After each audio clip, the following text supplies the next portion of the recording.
All right, welcome to Bet the Edge. I'm Jay Crouch here with Drew Dinsick, recording on a Thursday afternoon. Today we're going to talk about Falcons-Vikings, Seahawks, Cardinals, Chargers-Chiefs, close out with our best bets in the NFL this week. But let's start off with Falcons-Vikings, Drew. Vikings, 5.5-point favorites, floating around 5.5, 6. The total is 45.5. What percentage chance do you think that Kirk Cousins is the quarterback after this game? Man, this does feel like back against the wall time. I know that their finale after this game is very soft.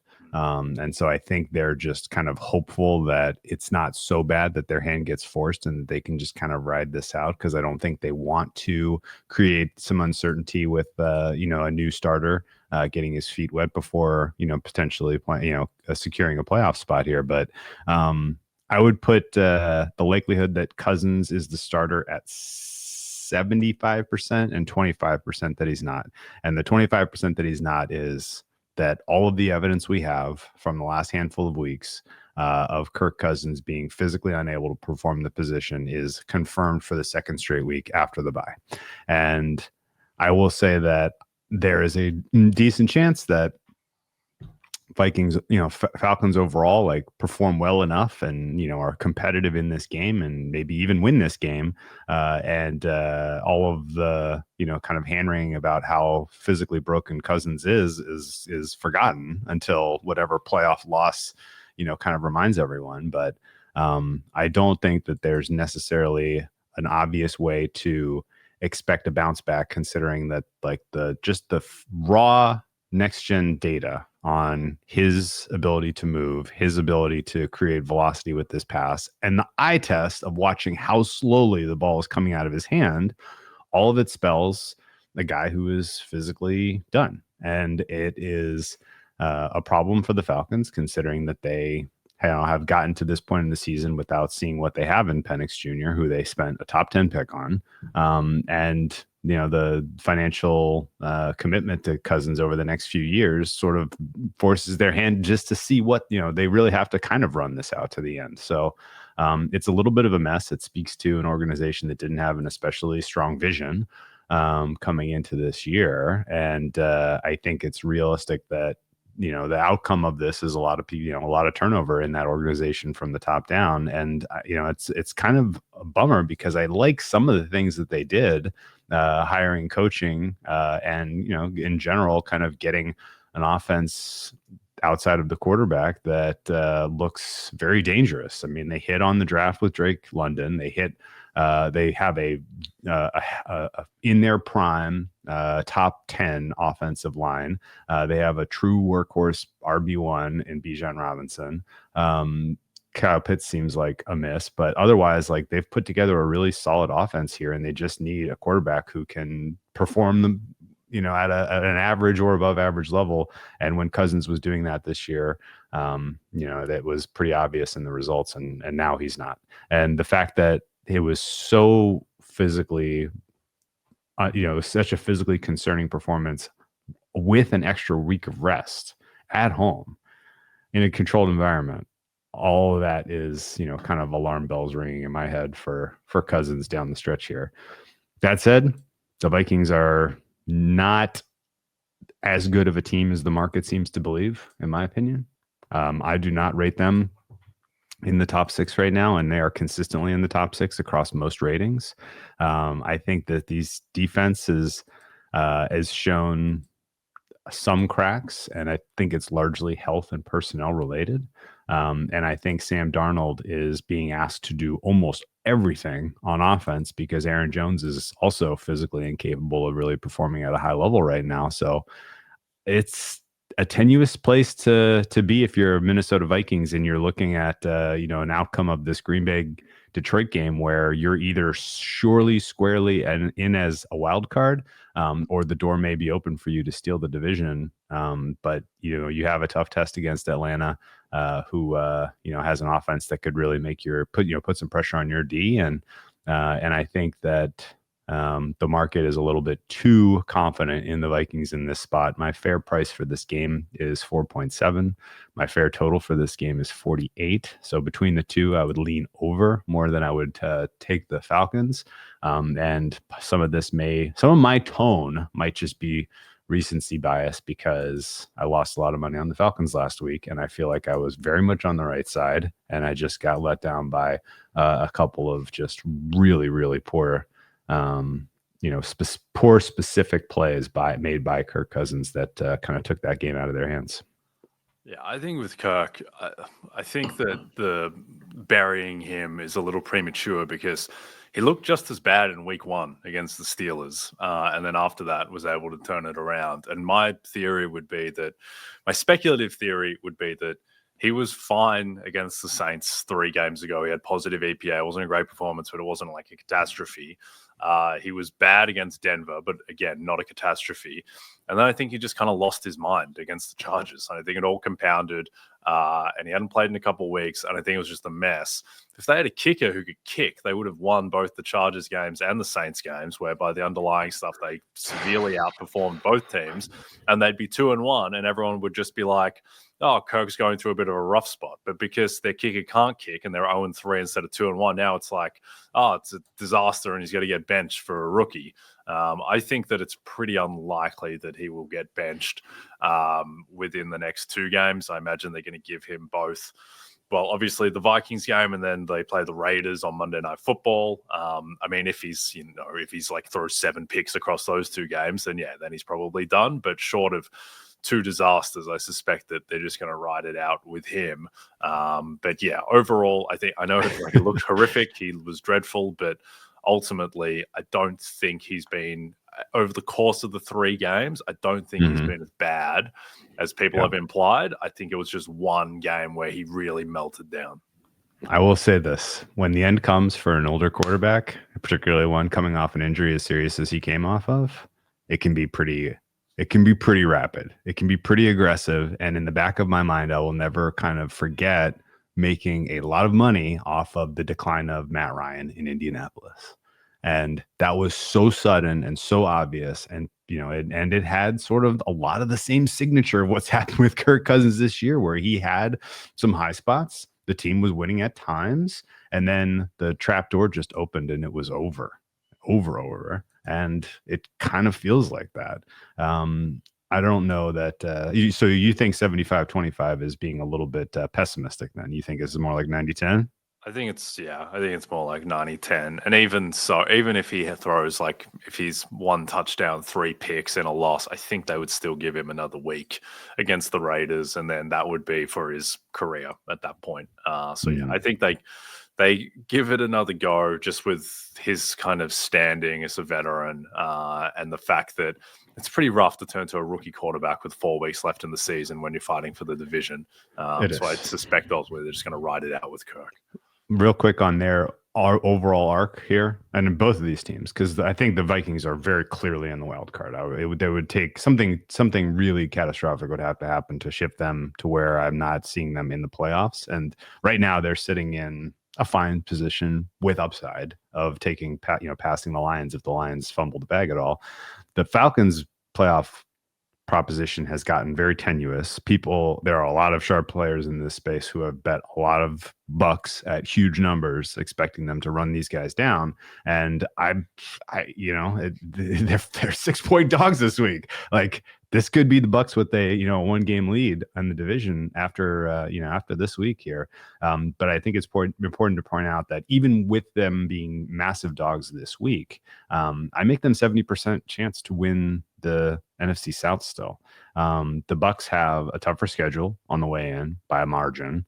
And the Falcons realistically, I think, need to get 3 wins between now and the end of the season to shore this thing up. And my most likely modal outcome here is that both Falcons and Bucks finish with 9 wins. And in that case, the tiebreak goes into the Falcons. And it's going to take a surprise loss to the likes of the Raiders, Giants, or Panthers to open the door for the Bucks here. So I get what you're saying, where you don't necessarily want to introduce a potentially lower floor than what we saw against the Chargers, which could, prevent you from getting the likely wins on your schedule on the way in, which gets you to 9 wins and a playoff spot. But if they, I guess if we see enough from Cousins in a loss in this game, then it's probably time to buy Falcons to win the South. Do you agree with that? Yeah, definitely. I think Cousins is maybe the single most context-dependent quarterback in the league in terms of the opposing defense that he's going up against, because he just can't move anymore. But if he is able to stay in the pocket and throw the ball to open receivers, he can still be effective. Like, he was incredible in both games against the Bucs, and he was incredible against the Cowboys, because those teams don't have good pass defenses. And yeah, the Vikings is tough, but if he can just survive this game, and the Vikings defense, I understand it's like second in EPA. I just don't think it's quite that level of defense. Like, they don't really have any corners.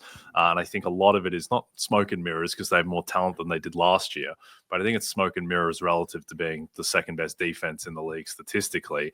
So if he can just survive this week, then his last 4 games are all against bottom 9 pass defenses: Raiders, Giants, Commanders, Panthers. Like, I think he's just going to look good in those games, because that's what he does if he's able to go up against bad defenses. So yeah, I think that I've got it more like 55%.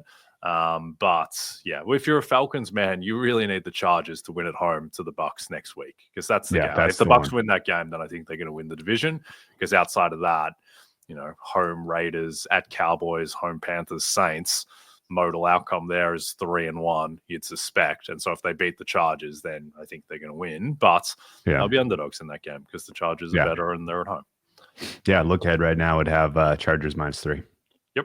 So that makes sense. All right, Scotty Scheffler and an all-star field of golfers hit the links in the Bahamas this week. Watch the Hero World Challenge today through Saturday on Golf Channel and Peacock, and check out the final round Sunday on NBC at 1:30 p.m. Eastern. All right, Seahawks Cardinals, one of the weirder games. Don't really know what to make of either of these teams. The Cardinals are 2.5-point favorites. The total is 44.5. I believe the Cardinals closed slight favorites in Seattle when they played 2 weeks ago. So this is suggesting that there has been a bit of a correction, upgrading the Seahawks or downgrading the Cardinals, or a combination of both. Do you think the Seahawks are about a bang average team at the moment, 0 points better than your average team on neutral? I have them 0.5 better than an average team on a neutral. So effectively, yes. I would make them right now pretty darn close to the Cardinals. I don't give the Cardinals a ton of home field advantage here. This is a slight travel advantage for them, neutral rest, no situational advantages for them, and plenty of familiarity of Seattle and this, this nucleus in general performing well here. So, yeah, I think this should be more like a, Arizona as a as an expensive pick'em, more so than laying 2.5. Now, there's not a huge difference there, but my money line here would be more like -128 as opposed to -145. So +120 is not enough for me to get involved here on the Seahawks, but I think the Seahawks are the right side here. The kind of more fun and interesting thing to try to, I think, unravel, because again, this game matters obviously enormously for probably the 3 seed, maybe the 4 seed. But it is kind of, we're in a funny, very, very unusual spot in the NFC playoff picture, where 1 and 2 look, it's going to be the NFC North champion and the Eagles. 5, 6, and 7 is going to be the other 2 NFC North teams and the Commanders. And the real battle is who's going to emerge here in the West and the South in the 3-4. And you could very well have your 5 seed and your 6 seed with clear double-digit wins, more wins than your home 3 and 4 seed. And I'm not sure that's ever happened before. You could have your 7 seed with more wins than your 3 seed, which has surely never happened before, as we haven't had 7 seeds very often. And this is a new kind of paradigm. But yeah, I think the winner of this game moves to about 75% chance to win the NFC West by my numbers. And the loser drops to about 15%. And then the rest of the margin, for me at least right now, is the Rams. And I think that the Seahawks have been upgraded slightly based on the results we've seen coming out of their bye, which doesn't actually match what I'm seeing, which is, a pretty markedly improvement from the defensive side. And it's led almost entirely by the singular performance of Leonard Williams. I never would have expected that the trade made for Leonard Williams was going to manifest as this difference-making, outcome here, but it has. He has almost singularly been responsible for the last 2 wins, and I honestly think that if he's playing this hot and he's going up against an offensive line that you can get, particularly in the middle, it wouldn't shock me if he is the differentiating factor again. And so with the rest of the kind of cast that McDonald is working with on defense right now, playing up, I don't think it's reasonable to use kind of a season-long defensive rating for these guys, because let's not forget weeks 4 through, I want to say week 8, they were massively depleted in terms of, kind of help, just bodies in the front 7. And so ultimately the big question here is, can the Seattle defense carry forward 2 weeks of relatively solid performances and keep this Cardinals offense in check? Because if so, Seattle wins this game. And even more interestingly enough, it probably stays under 44.5. Now, the Cardinals defense also raced relatively highly recently, which is somewhat surprising. If you strip out turnovers and you're just looking at kind of a recent sample of the way this defense is performing, it's like a clear top 10 unit, maybe even top 5. And I don't know that I believe that, considering the talent that they have out there. And I don't think this is necessarily a scheme thing. But the first game between these two teams was very low scoring. It was 16-6, and there was a defensive touchdown in there, if I remember correctly, or a special teams touchdown. Whatever the case was, that was a very, very low scoring game. It wasn't played in especially bad weather, despite it being in Seattle in November. And because of that, you've seen a massive adjustment down in this total. Off the top of my head, I think the previous game closed 48, 49, something like that. And now we're down to 44.5. So we've moved across a bunch of key numbers in a really, really short time span. And typically when there's that much of a reaction, and you have a quick turnaround for teams playing each other a second time, that kind of a reaction by the market is generally viewed, in my opinion, as an overreaction, and it's kind of giving you some free points to take a contrarian side, where you're just saying we're going to see a very different game than we just saw. And so I think that's kind of the way into betting this one, which is find your preferred over here, either a team total over, and if you can see some adjustment for either the Cardinals offense or the Seahawks offense, or just play a full game over 44.5, as that has been potentially aggressively adjusted down. And so, yeah, I think ultimately the potential for a little bit more positive scoring environment combined with the market adjusting this total down is probably the angle of attack, despite the fact that both of these defenses are playing really well lately compared to their season-long numbers. Yeah, I don't know what to make of the Seahawks defense, given that so much of their statistical resume is infected by the first 3 games where they played Bo Nix in his debut, Jacoby Brissett, and then a combination of Skylar Thompson and Mike White. Then everyone got injured in the middle part of the season, and now everyone is back, and all of a sudden the defense looks good. So I don't really know what to make of it. Do you think that the Cardinals defense is kind of settled into being slightly below average after people thought that it might be, one of the 3-5 worst defenses in football? Do you think that the Cardinals have kind of found their level as the 20th best defense or so? I think maybe a little bit higher, but again, I'm struggling to put the, kind of assign the credit. I do a player and unit level bottom up type of rating, and I don't really understand how they're doing this. This Cardinals team has played a lot of pretty, good, not great quarterbacks recently. They gave up 27 points to Tua, and since then they went up against Caleb Williams, whatever's left of Aaron Rodgers. They played Geno Smith and they played Sam Darnold. Okay, so across that sample, you really haven't been truly tested. The last time they went up against a quarterback that I would say is surely in the top 10, it was Herbert, although he's in the bottom of the top 10 with no weapons. They gave up 15 points, but a bunch of yards.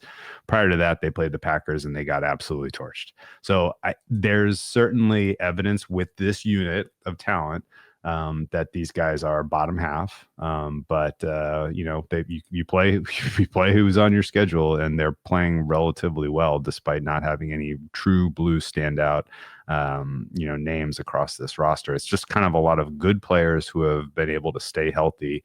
And for what it's worth, Jonathan Gannon, for the decisions he's making in game being, surely fairly scrutinized in recent weeks. He at least seems to be coaching this group up to a league average. And if you take EPA per play, for instance, since, week 8, if you include turnovers, they are 4th right now in EPA per play allowed, which is wild to me because I never would have guessed that they were that high. And if you strip out turnovers, they move up to 2nd. So they're clearly playing well enough defensively to be considered somewhat of a force. But again, a lot of this could be opponent and situation driven. And with the big adjustment we've seen to this total, I still feel like this is over or pass.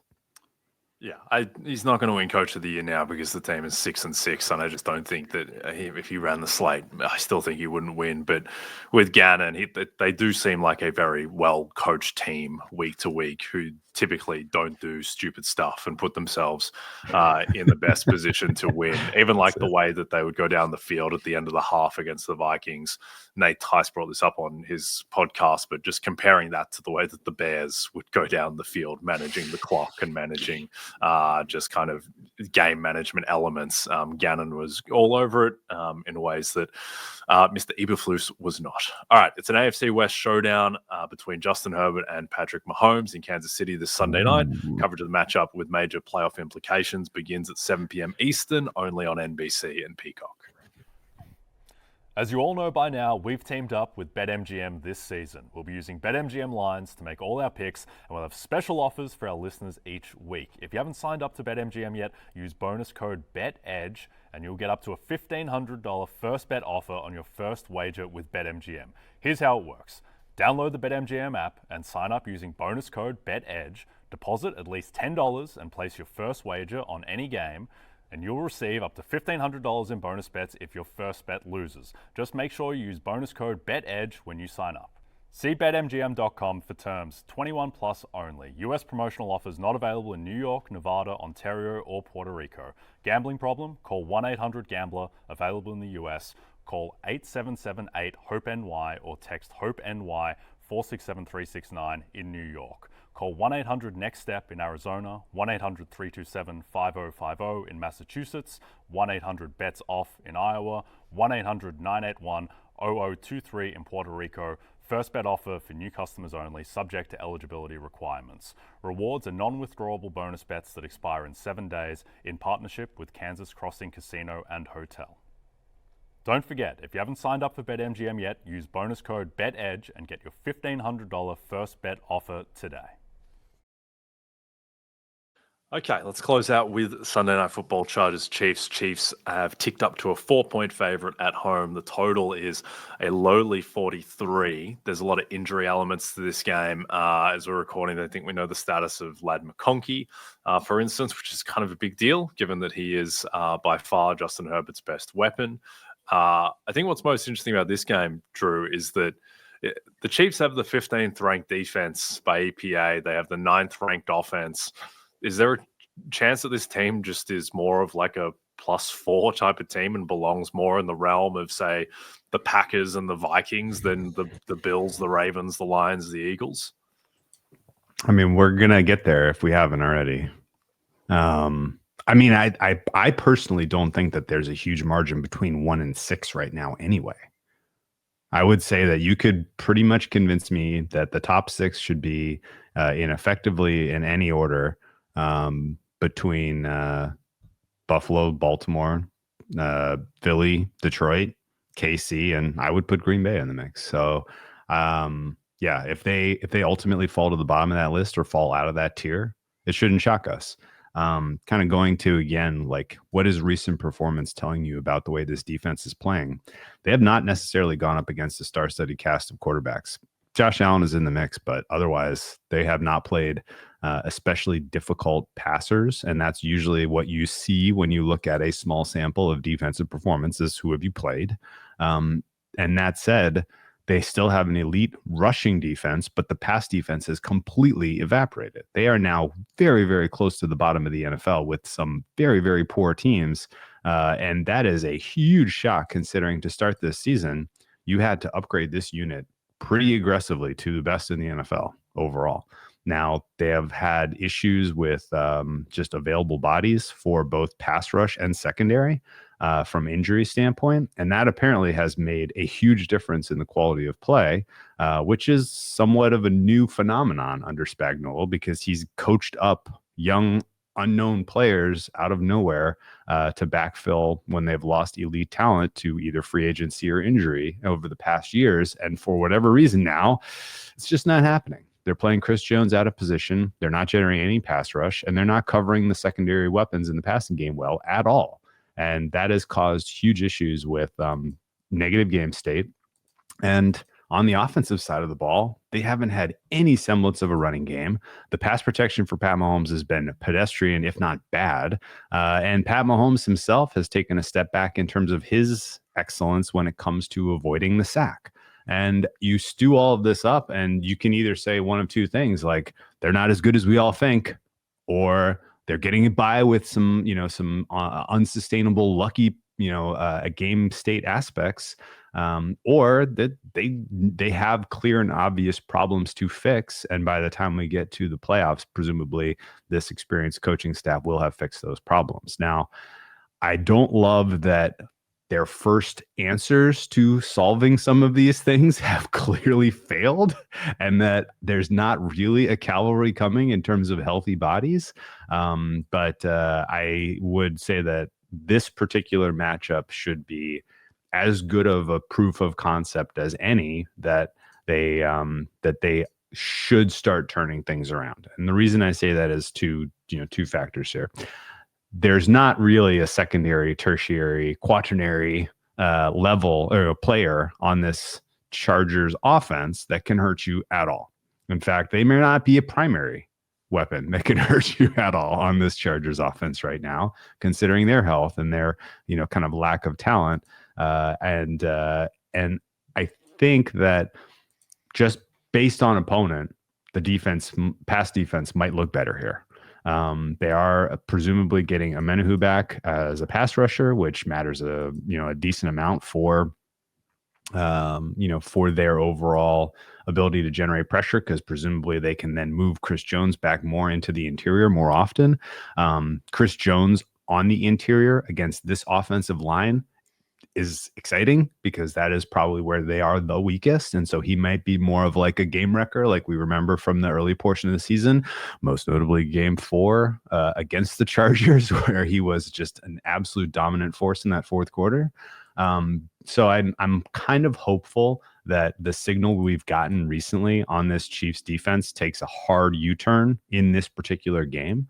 And then on the offensive side of the ball, I think there are a lot of positive takeaways about the way that the passing offense, we're seeing kind of a new higher ceiling. The issue is mostly that they want to be more vertical. They've telegraphed this all preseason, all regular season with their roster construction, but being more vertical means you need better tackle play, and they're not getting that. And so I am hopeful that there are positive signs there, as we've seen really kind of a tough time from the pass rush of this Chargers in recent weeks, generating much in the way of pressure. And so I think that the kind of the fundamental issues, which again are living in the back of my head as we try to synthesize, is this Chiefs team good enough to win in the playoffs? There's a chance that this game, all of that sort of goes away.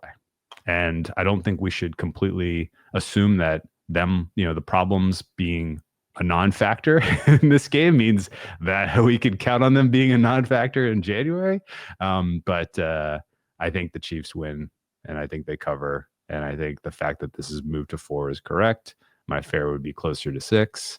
And if these problems that we're mentioning, inability to generate pressure, inability to cover secondary weapons, inability to pass protect, if those 3 things are not boxes that are checked in this game, then we have a major problem. Yeah, no, I agree. I think the lowest hanging fruit in terms of why the Chiefs aren't as good is that their pass defense, just without Jalen Watson, with L'Jarius Sneed going, just hasn't been nearly at the same level. But I think the more macro interesting thing about the Chiefs is, and look, I think he'll be fine, and I think he'll snap back into being the best player on earth come the playoffs. But there is a chance that Mahomes isn't quite the same guy. He hasn't been as good this season. As you mentioned, and as has been talked about a lot, he's not avoiding sacks the way that he used to, which was one of his superpowers, just turning pressures into not sacks. He's not doing that. And also just missing on these random deep balls. Like he's missed Xavier Worthy a couple times now. Xavier Worthy's missed himself a few times too. But I mean, Mahomes is 7th in PFF grade this year after being, even with his dire stats last year by his standards, he was still 2nd in PFF grade. He was 1st the year before. And to drop down to 7th, that kind of matches the eye test. Like I don't think he's played at the same level, as guys like Lamar Jackson this year. So that is the thing I think that is most compelling about the Chiefs, and just seeing if Mahomes is going to snap into gear. Suspect he will. He's 29 years old. He's the best football player I've ever seen, but he hasn't played that way so far. All right, let's jump into our best bets for week 14. I am taking, and saying it sounds just dirty to say out loud, but I'm taking the Falcons +6. I think that their demise has been a little prematurely stated. I think that this team showed some really positive signs against the Chargers, and it took all 4 Kirk Cousins interceptions for them to lose that game. If he throws 3 instead, I think they may well go on to win that. They should have beaten the Saints. It was ridiculous that they lost that game. Now, the Denver game, they got trucked, but Denver is good. So I think that the dirt is being poured on them a little bit early. I don't really buy this Vikings defense being at the level that it is statistically. And I think that the Falcons defense showing up the way that did against the Chargers bodes well. It's never made sense why this Falcons defense isn't better. Like, they have good players. I understand the pass rush isn't great, but when you have Justin Simmons and Jesse Bates and AJ Terrell, like, your secondary should be pretty solid. So I think that the Falcons, I think they cover +6 here. But what is your best bet? First of all, I love that you mentioned the Falcons defense, because if they win this game, that's why they came out of the bye and played much better than they were playing pre-bye, and they were able to generate pressure for the first time all season. Yep. Which should continue against an offensive line that's banged up. So nice look, but boy, does it take stones to go press submit on a Falcons right now after last week. I'm going to go kind of also somewhat live dangerously here. Unbet against the Bills. I've got a decent position on Rams +4.5. I still think Rams +3.5 is value. I think this should be just on the other side of 3, and I think the Rams probably give you their best game of the season offensively against the Bills team that is